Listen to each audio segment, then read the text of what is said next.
Hi everyone, welcome to Free Job Updates. Telangana State Level Police Recruitment Board నుంచి job notification release అయింది. So ఈ notification సంబంధించిన requirement details ని one by one clear గా చూద్దాం. వీడియోని స్కిప్ చేయకుండా లాస్ట్ వరకు చూడడానికి ట్రై చేయండి. వేకెన్సీస్ చూసుకుంటే తెలంగాణ పోలీస్ డిపార్ట్మెంట్ లో assistant sub inspector finger print bureau post కి టోటల్ గా 23 వేకెన్సీస్ ఉన్నాయి. సాలరీ చూసుకుంటే 33,750 రూపీస్ నుంచి 99,310 రూపీస్ పే చేయడం జరుగుతుంది. ఎడ్యుకేషన్ క్వాలిఫికేషన్ చూసుకుంటే ఇన్ఫర్మేషన్ టెక్నాలజీ, కంప్యూటర్ సైన్స్లో artificial intelligent and machine learning, data science, networks, cyber security, internet of things. ఇందులో బీఈ కానీ బీటెక్ కానీ కంప్లీట్ చేసి ఉండాలి, లేకపోతే బీఎస్సీ కంప్యూటర్ సైన్స్ కంప్లీట్ చేసి ఉండాలి, or bachelors of computer applications complete చేసి ఉండాలి. అది కూడా 29 జూలై 2026 లోపు. అప్లికేషన్ ఫీజు చూసుకుంటే ఇక్కడ అప్లికేషన్ ఫీజు ఎంత అనేసి మెన్షన్ చేయలేదు. ఓసీ బీసీ క్యాండిడేట్స్కి టోటల్ ఫీజు ఎంత ఉంటుందో టోటల్గా పే చేయాల్సి ఉంటుంది. బట్ ఎస్సీ ఎస్టీ క్యాండిడేట్స్కి ఫీజు కన్సెషనల్ ఉంటుంది. అంటే ఓసీ బీసీ క్యాండిడేట్స్కి 500 ఉంటే వీళ్ళకి 250 రూపీస్ ఉంటుంది. క్యాండిడేట్స్ అప్లై చేసే ముందు ఈ ఫాలోయింగ్ డాక్యుమెంట్స్ని రెడీగా పెట్టుకోవాలి. ఎస్సీ క్యాండిడేట్స్ ఎస్సీ కమ్యూనిటీ సర్టిఫికేట్ని పెట్టుకోవాలి. ఈడబ్ల్యూఎస్ క్యాండిడేట్స్ 1 ఏప్రిల్ 2026 తర్వాత ఇష్యూ చేసిన ఎకనామికలీ వీకర్ సెక్షన్ సర్టిఫికేట్ని అప్లోడ్ చేయాలి. బీసీ క్యాండిడేట్స్ 1 ఏప్రిల్ 2026 తర్వాత ఇష్యూ చేసిన నాన్ క్రిమినల్ లేయర్ సర్టిఫికేట్ని అప్లోడ్ చేయాలి. లోకల్ క్యాండిడేట్స్ 1st క్లాస్ నుంచి 7th క్లాస్ వరకు బోనాఫైడ్ సర్టిఫికేట్ని అప్లోడ్ చేయాలి, లేకపోతే రెసిడెంట్ సర్టిఫికేట్ని అప్లోడ్ చేయాలి.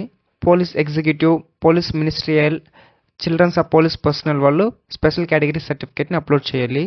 ఆన్లైన్ అప్లికేషన్ పార్ట్ 1 ఇన్స్ట్రక్షన్ చూసుకుంటే క్యాండిడేట్స్ వాళ్ళ యొక్క మొబైల్ నెంబర్తో రిజిస్ట్రేషన్ అవ్వాల్సి ఉంటుంది. ఇందులో మీ యొక్క passport size photo and signature రెండు మెర్జ్ చేసి జేపీజీ ఫార్మాట్లో అప్లోడ్ చేయాల్సి ఉంటుంది. లైక్ ఇక్కడ మీ ఫోటో కిందే సిగ్నేచర్ ఉండాలి. In case candidates only photo upload చేసి సిగ్నేచర్ అప్లోడ్ చేయలేదంటే ఆ యొక్క అప్లికేషన్ని రిజెక్ట్ చేయడం జరుగుతుంది. అప్లికేషన్ సైజ్ చూస్తే మినిమం 30 KB ఉండాలి, మాక్సిమం 100 KB ఉండాలి. అది కూడా జేపీజీ ఫార్మాట్లో ఉండాలి. అనదర్ ఫార్మాట్లో ఉన్నట్లయితే సిస్టమ్ ఆటోమేటిక్గా రిజెక్ట్ చేయడం జరుగుతుంది. ఇన్ కేస్ రిజెక్ట్ చేసినట్లయితే రిమైనింగ్ ప్రాసెస్ని మనం ఫిల్లింగ్ చేయలేం కాబట్టి సో క్యాండిడేట్స్ అప్లోడ్ చేసే ముందు క్రాస్ చెక్ చేసుకోండి. ఆన్లైన్ అప్లికేషన్ ఫామ్ సబ్మిట్ చేసిన తర్వాత క్యాండిడేట్స్ ఖచ్చితంగా వాళ్ళ యొక్క అప్లికేషన్ ఫామ్ని డౌన్లోడ్ చేసుకోవాలి. అది కూడా ఓన్లీ పీడిఎఫ్ ఫార్మాట్లో మాత్రమే, ఫ్యూచర్ రెఫరెన్స్ కోసం. ఆన్లైన్ అప్లికేషన్ పార్ట్ 2 ఇన్స్ట్రక్షన్ చూసుకుంటే ఈ నోటిఫికేషన్లో ప్రిలిమినరీ ఎగ్జామ్ అనేది ఉండదు. పార్ట్ 1 అప్లై చేసుకున్న కొద్ది రోజుల తర్వాత ఈ యొక్క వెబ్సైట్లో మనం పార్ట్ 2ని సబ్మిట్ చేసుకోవాలి. ఆన్లైన్ అప్లికేషన్ ఫామ్ని సబ్మిట్ చేసుకున్న తర్వాత మనకి అక్నాలజ్మెంట్ మెయిల్ అయితే రావడం జరుగుతుంది. ఈ యొక్క మెయిల్ ఇన్బాక్స్లో ఉంటుంది. ఇన్ కేస్ ఇన్బాక్స్లో లేదంటే స్పామ్ ఫోల్డర్లో ఉంటుంది. పార్ట్ 2 ఆన్లైన్ అప్లికేషన్ ఫామ్ని ఫిల్ చేసేటప్పుడు ఈ ఫాలోయింగ్ డాక్యుమెంట్స్ని మనం అప్లోడ్ చేసుకోవాలి. SSC mark sheet, education qualification, SC candidates latest community సర్టిఫికేట్ని అప్లోడ్ చేయాలి. BC candidates non criminal layer certificate, EWS candidates economically weaker section certificate, ST candidates local schedule tribe certificate, Telangana state government employees age relaxation కోసం service సర్టిఫికేట్ని upload చేయాల్సి ఉంటుంది. NCC instructor వాళ్ళు age relaxation కోసం necessary సర్టిఫికేట్ని upload చేయాలి. Army, navy, air force, territorial army వాళ్ళు application last డేట్కి 1 year లోపల రిటైర్మెంట్ అయితే వాళ్ళు నో అబ్జెక్షన్ సర్టిఫికేట్ని అప్లోడ్ చేయాల్సి ఉంటుంది, లేకపోతే డిశ్చార్జ్ బుక్ కానీ పీపీఓ కానీ అప్లోడ్ చేయాలి. లోకల్ క్యాండిడేట్స్ స్టడీ సర్టిఫికేట్ కానీ, బోనాఫైడ్ సర్టిఫికేట్ కానీ, రెసిడెంట్ సర్టిఫికేట్ కానీ అప్లోడ్ చేయాలి. ఎంఎస్పీ రిజర్వేషన్ కోసం ఎంఎస్పీ సర్టిఫికేట్ని అప్లోడ్ చేయాలి. జెండర్ ఎలిజిబిలిటీ చూసుకుంటే men and women both are eligible. Age limit చూసుకుంటే 1 జూలై 2026కి మినిమం 21 years ఉండాలి, మాక్సిమం 25 years ఉండాలి. యాజ్ పర్ న్యూ జీవో ప్రకారం 5 years యాడ్ చేయడం జరిగింది కాబట్టి 30 years వరకు అయితే అప్లై చేసుకోవచ్చు. రిలాక్సేషన్ చూసుకుంటే తెలంగాణ స్టేట్ గవర్నమెంట్ ఎంప్లాయీస్కి 5 years వరకు ఉంటుంది. ఈ డిపార్ట్మెంట్ వాళ్ళకి ఏజ్ రిలాక్సేషన్ ప్రొవైడ్ చేయరు. ఎక్స్ సర్వీస్ మెన్స్కి 3 years వరకు యాడ్ చేయడం జరుగుతుంది అండ్ లెంత్ ఆఫ్ సర్వీస్ని యాడ్ చేయడం జరుగుతుంది. ఎన్సీసీ ఇన్స్ట్రక్టర్కి మినిమం 6 months వర్క్ చేసిన వాళ్ళకి 3 years వరకు యాడ్ చేయడం జరుగుతుంది అండ్ లెంత్ ఆఫ్ సర్వీస్ని కూడా యాడ్ చేయడం జరుగుతుంది. ఎస్సీ, ఎస్టీ, బీసీ, ఈడబ్ల్యూఎస్ క్యాండిడేట్స్కి 5 years వరకు ఉంటుంది. మెడికల్ స్టాండర్డ్ చూసుకుంటే ఐసైట్ చూసుకుంటే డిస్టెన్స్ విజన్ వచ్చి రైట్ సైడ్ లెఫ్ట్ సైడ్ 6/6 ఉండాలి. నియర్ విజన్ వచ్చి right side left side both side 0/5 ఉండాలి. సెలక్షన్ ప్రొసీజర్ చూసుకుంటే పార్ట్ 2 అప్లికేషన్ ఫామ్ సబ్మిట్ చేసిన వాళ్ళకి physical efficiency test and physical measurement test conduct చేయడం జరుగుతుంది.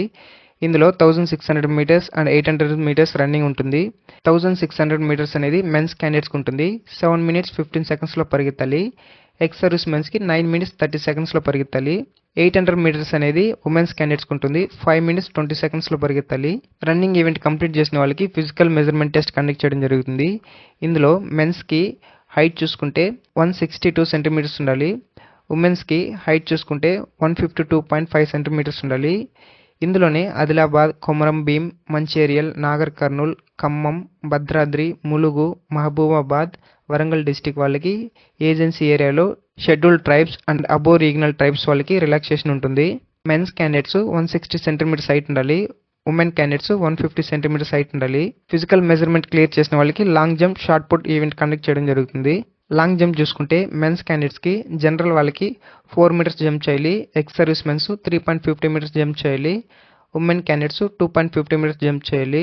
షార్ట్ పుట్ చూసుకుంటే మెన్స్కి 7.26 కేజెస్ ఉంటుంది. ఉమెన్స్కి 4 కేజెస్ ఉంటుంది. మెన్ క్యాండిడేట్స్కి జనరల్ వాళ్ళు 6 మీటర్ త్రో చేయాలి. Ex service mens 6 meters throw చేయాలి. ఉమెన్ క్యాండిడేట్స్ 4 మీటర్స్ త్రో చేయాలి. ఫిజికల్ ఎఫిషియన్సీ టెస్ట్ క్లియర్ చేసిన వాళ్ళకి రిటన్ టెస్ట్ కండక్ట్ చేయడం జరుగుతుంది. ఈ రిటన్ టెస్ట్ అనేది 3 పేపర్స్ ఉంటుంది. ఇందులో ఈచ్ పేపర్ 3 అవర్స్ డ్యూరేషన్ ఉంటుంది. పేపర్ 1లో ఇంగ్లీష్ ఉంటుంది. పార్ట్ ఏలో ఆబ్జెక్టివ్ టైప్ క్వశ్చన్స్ ఉంటుంది 25 మార్క్స్కి. పార్ట్ బిలో డిస్క్రిప్టివ్ టైప్ క్వశ్చన్స్ ఉంటుంది 75 మార్క్స్కి. టోటల్ 100 మార్క్స్ ఉంటుంది. పేపర్ 2 చూసుకుంటే arithmetic, test of reasoning, mental ability 200 questions ఉంటుంది. మ్యాక్సిమం 100 మార్క్స్ ఉంటుంది. పేపర్ 3 వచ్చి టెక్నికల్ పేపర్ ఉంటుంది 200 క్వశ్చన్స్ ఉంటుంది 200 మార్క్స్కి. ఈ ఎగ్జామినేషన్లో మినిమం క్వాలిఫైయింగ్ మార్క్స్ చూసుకున్నట్లయితే ఓసీ, ఈడబ్ల్యూఎస్ క్యాండిడేట్స్కి 40% రావాలి. బీసీ క్యాండిడేట్స్కి 35% రావాలి. ఎస్సీ, ఎస్టీ, ఎక్స్ సర్వీస్ మెన్స్కి 30% రావాలి. 2 or more పర్సన్స్కి సేమ్ మార్క్స్ వచ్చినట్లయితే ఫస్ట్ ఎవరు జన్మించుంటారో వాళ్ళకి ప్రిఫరెన్స్ ప్రొవైడ్ చేయడం జరుగుతుంది. రిటన్ ఎగ్జామ్ క్లియర్ చేసిన వాళ్ళకి సర్టిఫికేట్ వెరిఫికేషన్ కండక్ట్ చేయడం జరుగుతుంది. ఇందులో క్యాండిడేట్స్ ఒరిజినల్ డాక్యుమెంట్స్ మాత్రమే ప్రొడ్యూస్ చేయాలి. Along with 2 set of photo కాపీస్తో అండ్ ఆన్లైన్ అప్లికేషన్కి అండ్ ఒరిజినల్ డాక్యుమెంట్స్కి మిస్ మ్యాచ్ ఉన్నట్లయితే క్యాండిడేట్స్ని రిజెక్ట్ కానీ డిస్క్వాలిఫై కానీ చేయడం జరుగుతుంది. ఫైనల్ ఎగ్జామ్ సిలబస్ చూసుకుంటే పేపర్ 1లో ఇంగ్లీష్ కండక్ట్ చేయడం జరుగుతుంది. పార్ట్ ఏలో ఆబ్జెక్టివ్ టైప్ క్వశ్చన్స్ ఉంటుంది 50 క్వశ్చన్స్ ఉంటుంది 25 మార్క్స్కి. డ్యూరేషన్ 45 మినిట్స్ ఉంటుంది. ఇందులో నెగిటివ్ మార్క్స్ ఉంటుంది. పార్ట్ బిలో డిస్క్రిప్టివ్ టైప్ క్వశ్చన్స్ ఉంటుంది 75 మార్క్స్కి. డ్యూరేషన్ 2 hours 15 minutes ఉంటుంది. పేపర్ 2లో అర్థమెటిక్, రీజనింగ్ కండక్ట్ చేయడం జరుగుతుంది. టోటల్ 200 క్వశ్చన్స్ ఉంటుంది. పేపర్ 3లో computer hardwares, computer software, application software, networking and security management. So ఈ టాపిక్స్ నుంచి అయితే మనకి ఎగ్జామినేషన్ పేపర్ అనేది ప్రిపేర్ చేయడం జరుగుతుంది. సో ఇది ఈ నోటిఫికేషన్ సంబంధించిన రిక్వైర్మెంట్ డీటెయిల్స్. ఎలిజిబుల్ క్యాండిడేట్స్ ప్రతి ఒక్కరు అప్లై చేసుకొని ట్రై చేయండి. ఇలాంటి మోర్ ఇంట్రెస్టింగ్ జాబ్ అప్డేట్స్ కోసం మన ఫ్రీ జాబ్ అప్డేట్స్ అనేది సబ్స్క్రైబ్ చేసుకోండి. అలాగే బెల్ ఐకాన్ని ఎనేబుల్ చేసుకోండి. అలా ఎనేబుల్ చేయడం ద్వారా మేము వీడియోస్ అప్లోడ్ చేసిన వెంటనే మీకు నోటిఫికేషన్ ద్వారా రావడం జరుగుతుంది. అండ్ ఈ నోటిఫికేషన్ సంబంధించి మీకు ఏమైనా డౌట్స్ ఉన్నట్లయితే కమెంట్ చేయండి. And thanks for watching.